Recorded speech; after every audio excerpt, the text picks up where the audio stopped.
Have you ever wondered how a teenager could fool airline pilots, hospital doctors, top lawyers, and even the FBI, without a weapon, without a computer, and without anyone helping him? What if I told you this all happened before CCTV cameras, before digital records, before fingerprints could be shared across borders? This is not fiction.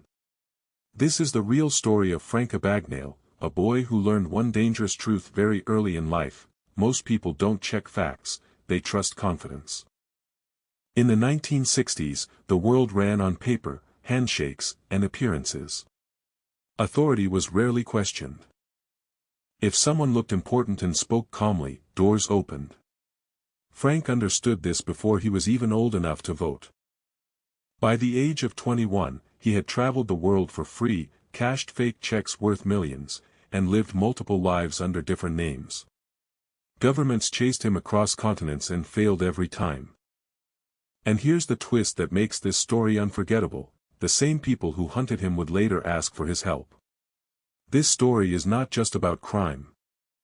It's about human behavior. About why uniforms matter. About why confidence feels like truth. And about how trust, when misplaced, becomes a powerful weakness. If you stay with me until the end of this video, you won't just hear an incredible true story, you'll understand a lesson that still applies today, in business, in society, and in everyday life. Now, let's begin at the moment everything changed for him. Frank's early life looked normal from the outside.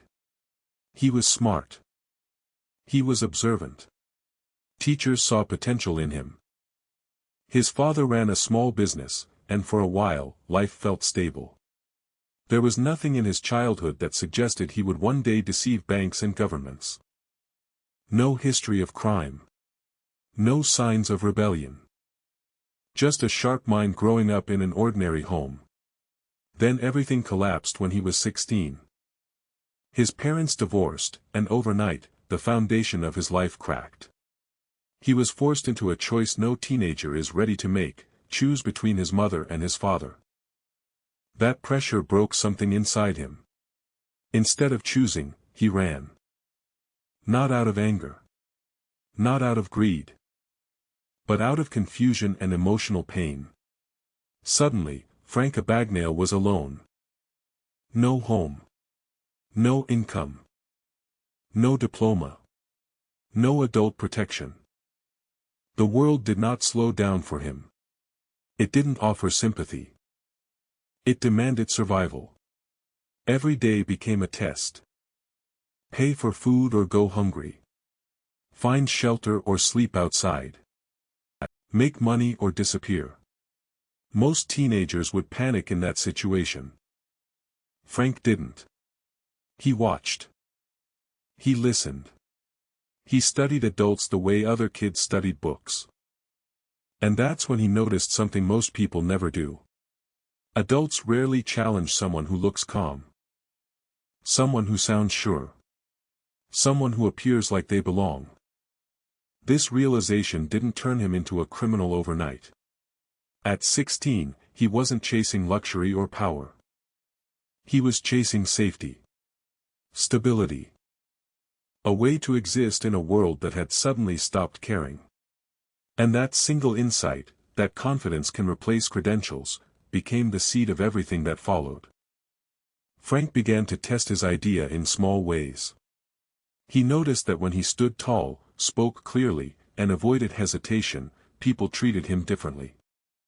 Questions disappeared. Doubt faded. Adults assumed someone else had already verified him. This wasn't magic. It was human nature.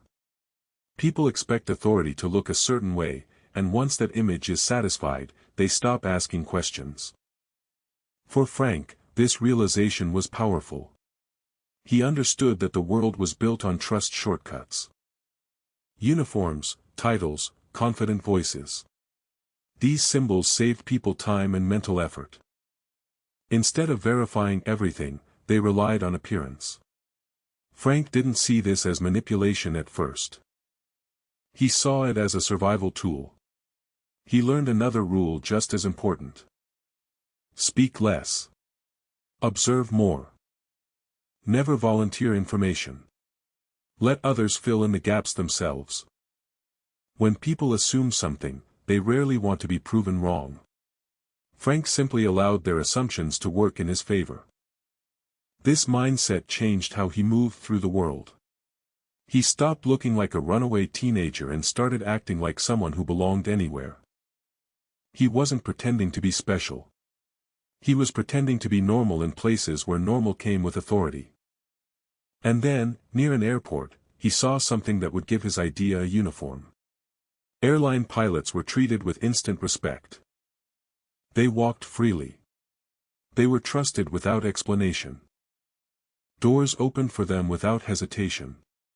Frank watched closely. He didn't see flying skills. He saw access. He saw credibility. He saw a role that required confidence more than verification. At that moment, he didn't think about crime. He thought about opportunity.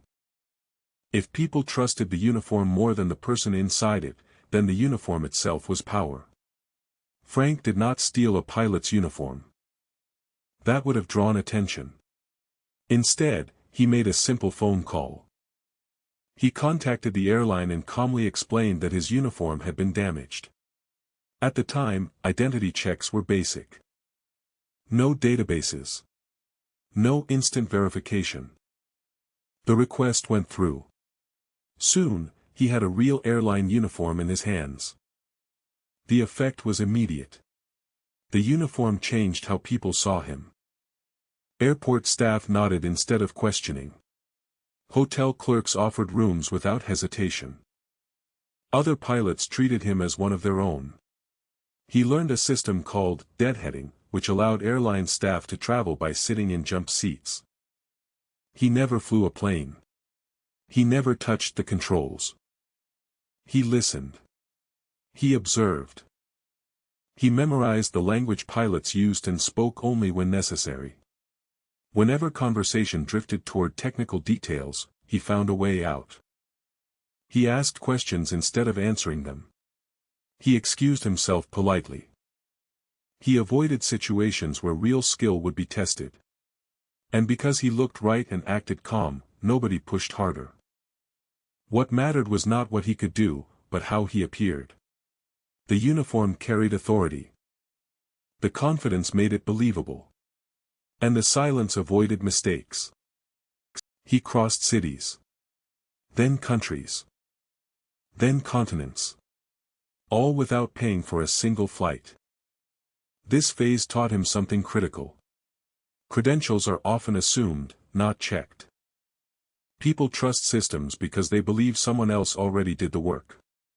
As long as he fit the image and caused no trouble, the system protected him instead of stopping him.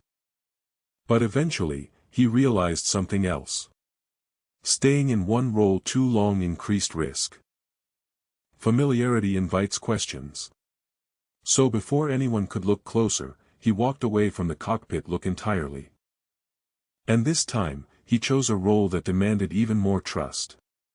After leaving the airline identity behind, Frank aimed higher. He chose a profession where trust was absolute and hesitation could cost lives. Medicine. Doctors were respected without question. Their authority was rarely challenged, especially by patients or hospital staff. Frank understood that if he could enter this world quietly, no one would look too closely. He claimed to be a Harvard-trained physician and applied for a position at a hospital in Georgia. There were no instant background checks. No digital records. His calm tone and professional language did the work for him. He was hired as a supervising resident. On paper, it sounded powerful. In reality, it was perfect for hiding. Frank never performed surgery. He never made medical decisions alone. Instead, he placed himself in an administrative role. He scheduled shifts. He reviewed reports. He delegated tasks to experienced doctors and nurses. When complex situations appeared, he stepped back and let others lead. People assumed he was careful, responsible, thoughtful. In truth, He was avoiding exposure. Days turned into weeks. Weeks turned into months. No one questioned his qualifications. Why would they? He wore the coat. He spoke the language. He stayed calm under pressure. And most importantly, he never acted beyond his limits. That restraint kept him safe. For nearly a year, he lived as a doctor without ever being one. This phase reinforced what he had already learned. Authority does not come from skill alone. It comes from perception. As long as people believe you belong, they will protect the belief themselves. But again, Frank knew when to leave. Comfort creates attention. Attention creates risk. Before doubt could form, he disappeared once more, ready to test just how far confidence and preparation could really take him. This time, Frank stepped into a world built entirely on words, rules, and reputation. Law. Becoming a lawyer without training sounded impossible. But Frank didn't rush. He studied quietly. He read legal manuals cover to cover. He learned how lawyers spoke, how they argued, and how they presented authority. He wasn't trying to be brilliant. He was trying to be believable. He claimed to be a graduate of Harvard Law School and moved to Louisiana. There, he attempted the state bar exam. He failed the first time. He failed the second time too. Most people would have stopped. Frank didn't. He studied harder, adjusted his approach, and passed on the third attempt. With that single success, the illusion became reality. Soon, Frank Abagnale was working at the Louisiana Attorney General's office. He handled real cases. He dealt with real legal consequences. No one questioned him because he had already crossed the biggest barrier. The exam. That piece of paper erased doubt. This role was his boldest yet. Law left less room for hiding. Mistakes were visible. Words mattered. And yet, the same pattern held. Preparation created confidence. Confidence created trust. Trust removed scrutiny. Frank had proven something unsettling. Systems don't fail because people are careless. They fail because people assume someone else has already checked. But with each new identity, the risk grew. The more impressive the role, the more dangerous exposure became. Frank knew he couldn't rely on identities alone forever. If he wanted to survive long-term, he needed something bigger. Something scalable. Something that moved faster than people and borders. That's when he turned his attention to the one system connecting the entire world. In the 1960s, banks ran on paper, patience, and trust.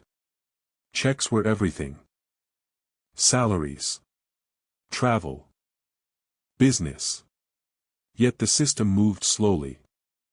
One bank trusted another. Verification took days, sometimes weeks.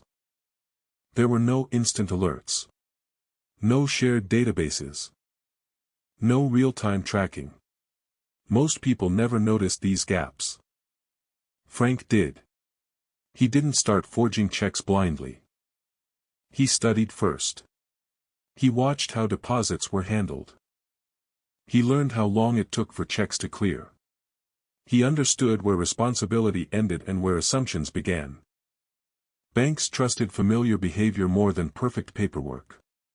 A calm customer caused fewer questions than a nervous one. When he finally acted, it was with precision. He altered real checks. He created convincing deposit slips. He exploited time delays between countries and institutions.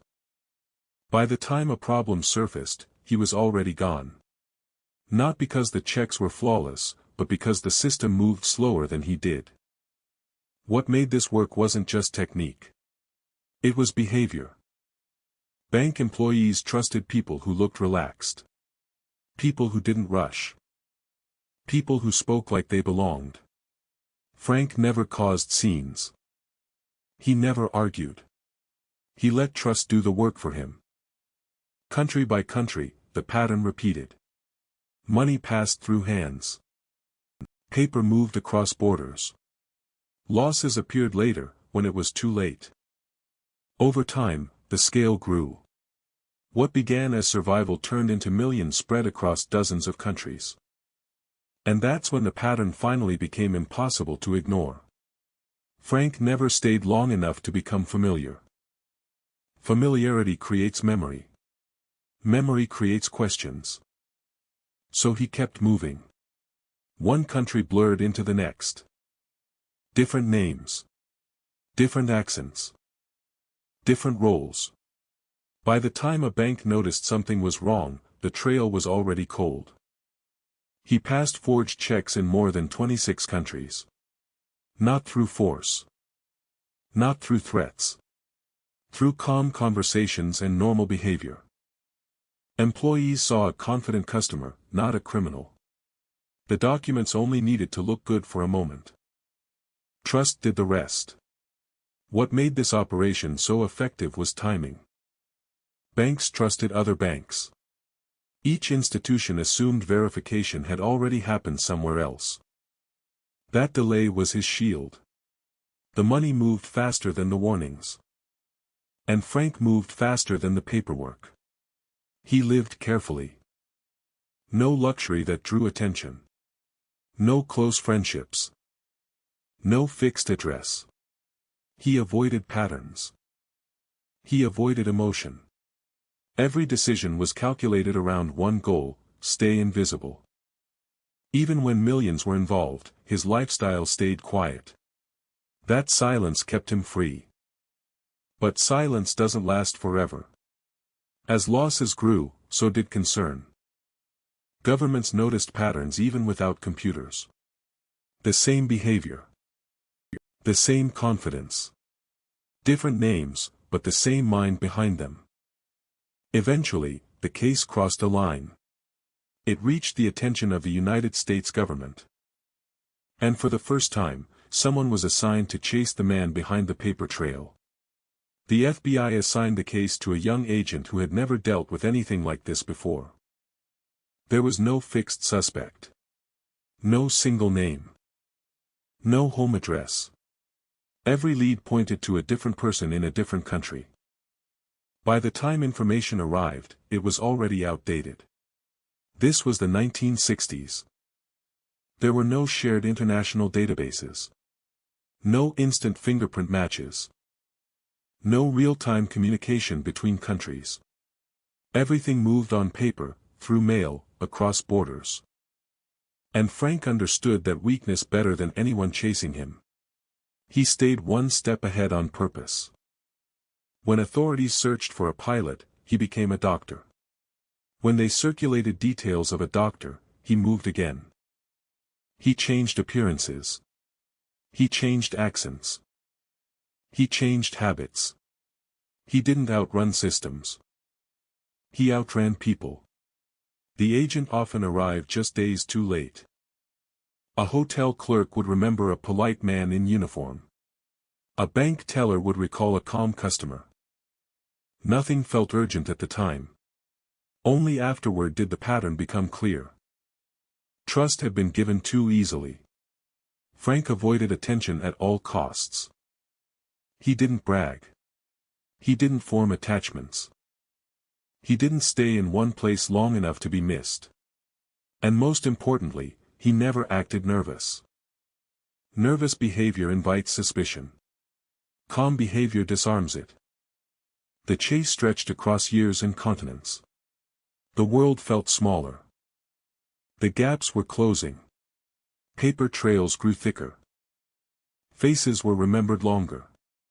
For the first time, Frank felt pressure not from fear, but from time. And then, after years of escaping systems and people alike, the mistake came from the one place he never expected. Frank's run didn't end because of technology. It didn't end because of better systems. It ended because of something far more human. Trust. Someone from his past recognized him and spoke up. A former girlfriend, who once believed in him, alerted the authorities.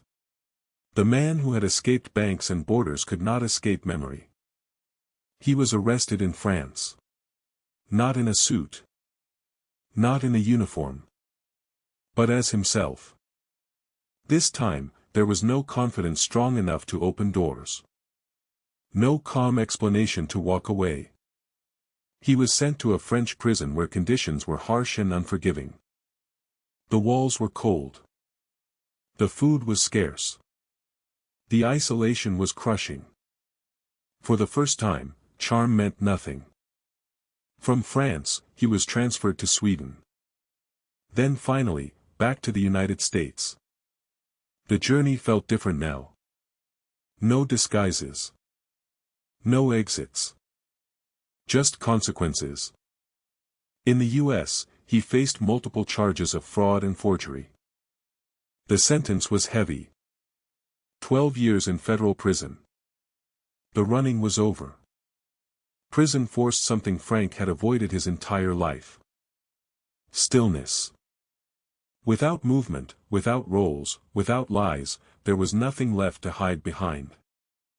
The identities faded. The noise stopped. And reflection began. For the first time, he had to look at who he was without a title or a uniform. Then something unexpected happened. The same government that had chased him for years began to see his value. They realized he understood fraud not from theory, but from experience. He knew where systems failed because he had lived inside those gaps. An offer was made. Help us understand how criminals think. Help us stop the next one. In return, your sentence can be reduced. Frank said yes. Prison changed the pace of Frank's life completely. For years, he had survived by moving. New names. New places. New roles. Now, everything stopped. Days were slow. Quiet. Repetitive. There was no audience to impress and no system to outsmart. Just time to think. During this stillness, the masks fell away. He began to understand the weight of what he had done. Not in theory, but in reality. The damage. The trust he had broken. The people affected by actions that once felt distant and abstract. This was the first time he wasn't running from consequences. That's when the offer became real. Federal agents approached him, not as an enemy, but as a resource. They didn't want stories. They wanted insight. How do fake checks pass unnoticed? Why do people trust the wrong signals? Where do systems fail before anyone realizes it? Frank didn't speak like a criminal. He spoke like a teacher. He broke down fraud step by step. He explained the psychology behind deception. Not just how documents were forged, but why people believed them. Why calm voices disarm suspicion. Why authority symbols override logic. Under supervision, he began helping investigators analyze fraudulent checks. He trained agents to think like criminals, not just catch them. His sentence was reduced, not because his past was forgiven, but because his knowledge could prevent future damage. For the first time, his skills were used to protect instead of deceive. The same understanding that once exploited trust was now being used to defend it. And that shift would define the rest of his life. After his release, Frank did not return to the shadows. He stepped into a completely different role, this time with his real name and real purpose. The knowledge that once helped him exploit banks was now used to strengthen them. He worked with financial institutions to redesign check security, close loopholes, and spot fraud before money disappeared. He helped banks understand a hard truth. Fraud does not begin with documents. It begins with behavior. With confidence that feels normal. With people assuming someone else already verified the details. Frank taught businesses how criminals think, how trust is tested, and where human habits quietly weaken even the strongest systems. Eventually, he founded a company focused on fraud prevention. Governments listened. Banks listened. Not because his past was ignored, but because it was understood. His experience gave him credibility no textbook could replace. The former fugitive had become a trusted advisor. Years later, his life inspired books and a famous Hollywood film. Some moments were exaggerated. Others simplified. But the core truth remained. A teenage boy once fooled the world, not with force or technology, but by understanding people. And later, he used that same understanding to protect the very systems he once broke. His story isn't just about crime or redemption. It's about perception. About how easily trust is given. And about how dangerous it becomes when no one stops to question it. Frank's story forces us to confront an uncomfortable truth. The systems we trust most are often protected by habits, not safeguards. People assume uniforms mean authority. Titles mean expertise. Calm voices mean honesty. And most of the time, that assumption works. Until it doesn't. As a teenager, Frank Abagnale exposed how fragile trust can be when no one verifies it. As an adult, he showed that the same understanding could be used to protect rather than exploit. His life is not a celebration of deception. It is a warning about how easily perception replaces proof. The real lesson here is not about fraud. It's about awareness. In business. In institutions. In everyday life. When we stop asking questions, we hand over control. When we assume someone else has checked, we create space for mistakes. Trust is powerful, but only when it's paired with responsibility. If this story made you see authority differently, share your thoughts in the comments. I read every one. And if you want more true stories that reveal how the world really works beneath the surface, make sure to like this video, subscribe, and stay with us. The next story might change how you see trust forever.